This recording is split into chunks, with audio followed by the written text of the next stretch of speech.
Hello everyone and welcome back to the Gathering Stone. Today's character design is of a Yuan-Ti sorcerer from Sundabar, and while that's going on, I wanted to talk to you about how I found my art style and how it might help you.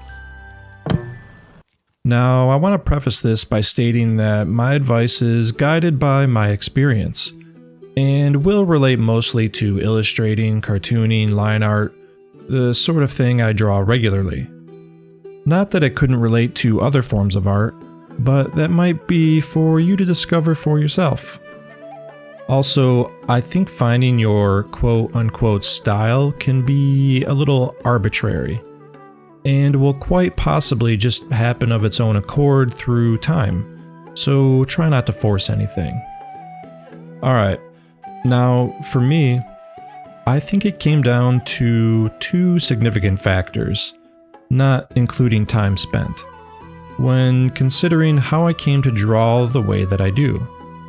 Plus a couple other things that I believe helped but weren't quite as important.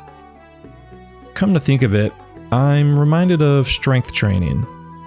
You perfect and hammer out the compound lifts first, which tend to make the biggest difference in your overall growth. Then you take care of the accessory work afterwards, which mostly just aids in assisting your performance with the compound lifts. Anyways, the two things that helped me the most was drawing from life, and the second was sketching while holding a pencil horizontally.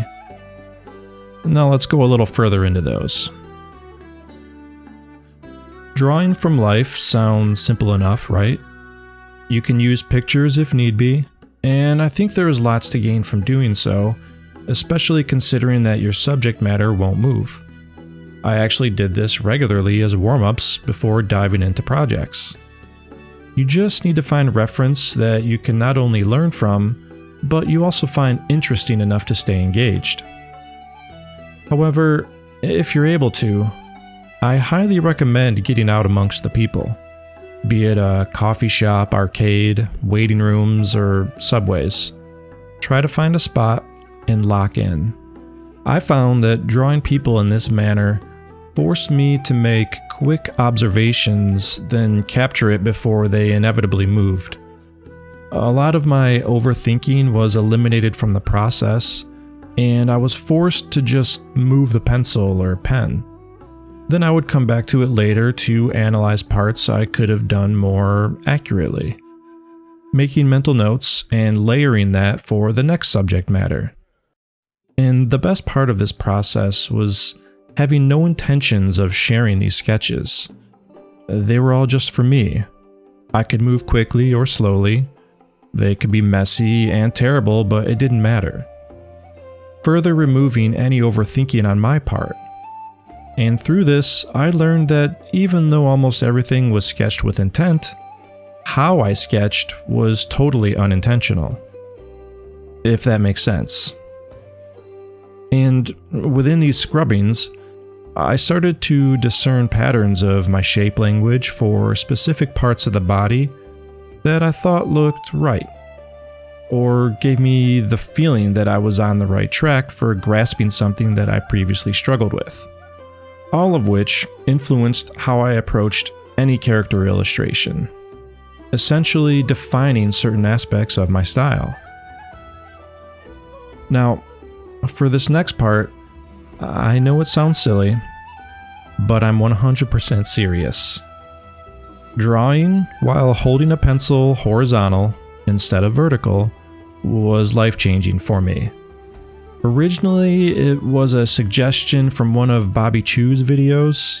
He's an artist with lots of advice on YouTube. And I believe he recommended it as a way to keep your pencil sharp while drawing out in public, so you could avoid having to sharpen all the time, as well as extend the life of said pencil. And it did just that. But more so, I began to draw differently than before, as you could imagine. My lines were more expressive. I found that defining shapes came more naturally this way. I could sketch quicker than before, and I began to really like the way things looked. I liked it so much, in fact, that holding a pencil this way has become second nature, even when jotting things down. I know it seems simple, or maybe even stupid, but just give it a try for a little while and see what you can discern from it. Moving on, I think a few other things can definitely affect your style, albeit in a more general sense, like practice, experience, and time. All basic things, but something you can't really force. Another thing to consider is inspiration from other artists.